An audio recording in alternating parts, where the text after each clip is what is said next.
अहिले चाहिँ हामी यो लाङटाङको पहिरोमा आइपुगेका छौँ। यो ब्याम्बोबाट माथि त्यो एउटा ब्रिज कटिसकेपछि अलि माथि आएपछि आउने पहिरो एकदमै डेन्जर क्या। तल खोला बगिरहेछ अनि माथिबाट पहिरो झरेछ, हिँड्ने बाटो पनि छैन। तल हेर्न लाङटाङ खोला त्यस्तो गरी बगिरहेछ। तर आउने मान्छेहरू चाहिँ एकदम केयर भएर आउनु होला है। अब चाहिँ त्यति उ त छैन। अनि हामी चाहिँ 4 जनाको ग्रुप थियो। यो पछाडि बस्ने 2 जना र 1 जना जर्मनी हो। हामी चाहिँ आज काठमाडौँबाट सिधै जिप रिजर्भ गरेर स्याब्रेबेसी आएर खाना खाएर रिम्सी पुग्ने हिसाबले हिँडेको। बाटोमा यस्तो पहिरो रहेछ है।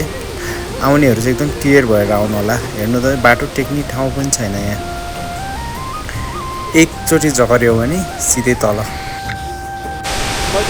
र हामी चाहिँ पहिरो पास गरेर अहिले चाहिँ सेफ ठाउँमा आइपुग्यो।